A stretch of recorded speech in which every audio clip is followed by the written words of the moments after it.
Iran fired Mach-speed missiles toward a U.S. carrier strike group guarding the USS Lincoln in the Persian Gulf, and then this happened. Iran had launched the attack. The carrier strike group around the USS Lincoln was already moving to intercept the threat. But what happened next would stun even the crews watching the radar screens. The night over the Persian Gulf was silent except for the low thunder of jet engines returning to deck. On the flight control tower of the USS Lincoln, red deck lights glowed against the dark sea. Sailors moved quickly between parked aircraft. Then the alarm sounded. A radar operator inside one of the escort destroyers froze as a sharp spike flashed across the screen. Multiple contacts. Fast. Extremely fast. Missile launch signatures had just been detected. Reports coming through early warning networks indicated Iran had fired several high-speed weapons toward the carrier strike group operating between the Persian Gulf and the Red Sea corridor. Estimated speed, Mach 5. Estimated time to impact, 2 minutes. Inside the Combat Information Center, voices sharpened instantly. Missile launch detected. Bearing 092. The countdown began. 120 seconds. But what happened next changed the entire engagement. The USS Lincoln and its carrier strike group were operating in the region for a reason.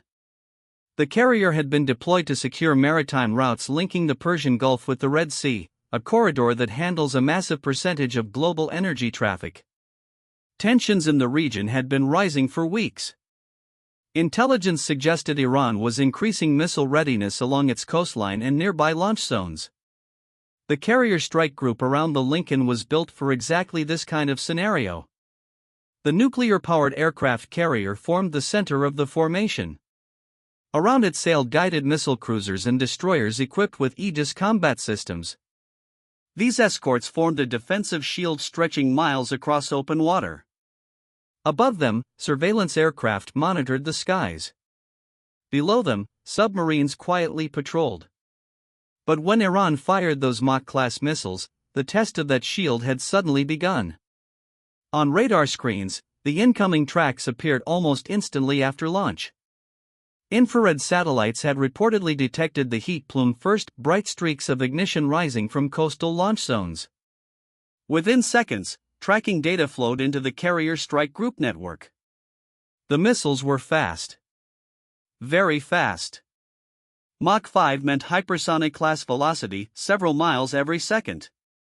That gave the fleet barely minutes to respond. Inside the Aegis-equipped destroyer escorting the USS Lincoln, the tactical display filled with threat vectors. Range, decreasing rapidly. 100 seconds to intercept window. Multiple inbound missiles confirmed. Operators began calculating intercept solutions. But that wasn't the real problem. The real problem was the speed. Hypersonic class threats compress time. Radar operators had only seconds to refine tracking data before defensive missiles had to launch. The carrier strike group immediately activated its layered defense system. First layer, long-range interceptors. Aegis computers processed trajectory calculations while vertical launch cells on escort ships prepared to fire. The command came sharply. Engage. Hatches snapped open across the destroyer's deck. Moments later, interceptor missiles erupted upward in pillars of fire. The first Standard missile interceptor streaked into the night sky, its rocket motor lighting the clouds above the Persian Gulf. Then another.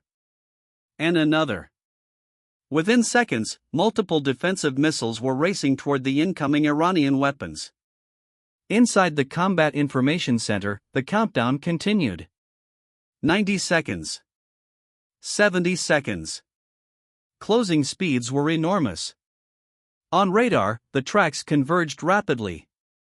If the intercept failed, the next defensive layers would have only seconds to react. But what happened next pushed the tension even higher. One of the incoming missiles began maneuvering. Operators noticed the change immediately. Target altering trajectory. That meant the threat might be attempting to evade intercept. Guidance updates were transmitted instantly to the interceptors already in flight. The Standard missile adjusted course. Then the radar flashed. A sudden bloom of light appeared across the tracking display. First intercept. High above the water, the defensive missile collided with the incoming weapon in a violent flash of energy. Debris scattered across the upper atmosphere. But more targets remained. The carrier strike group immediately launched additional interceptors. 60 seconds. Another intercept streaked toward its target. Radar locked. Impact. Another explosion lit the dark sky miles from the fleet. But that wasn't the real moment everyone would remember. Because then this happened. Even as intercepts were occurring, electronic warfare teams aboard the escort ships activated powerful jamming systems. These systems flooded the airwaves with electronic noise designed to disrupt missile guidance. One of the remaining incoming weapons suddenly lost stable tracking.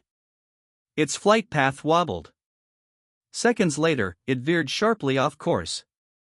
Instead of descending toward the USS Lincoln, it plunged into open water far from the fleet. Inside the combat center, operators watched as the final intercept solution locked. 30 seconds. The last defensive missile launched from the escort ship with a thunderous roar.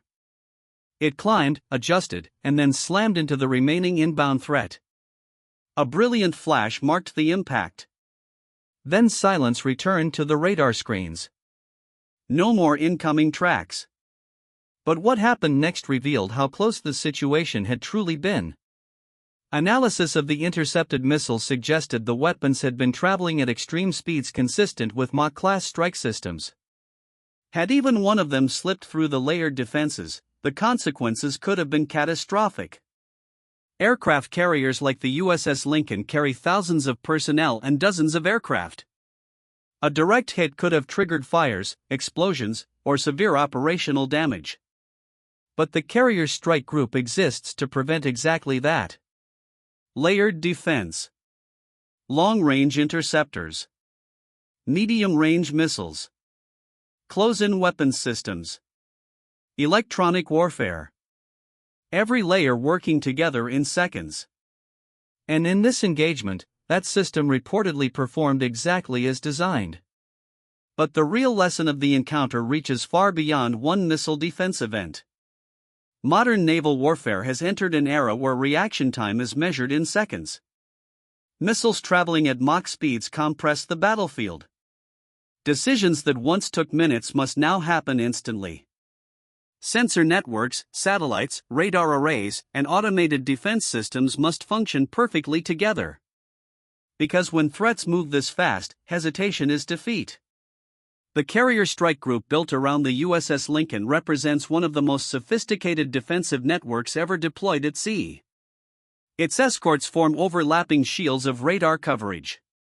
Its missiles extend defensive reach dozens or even hundreds of miles.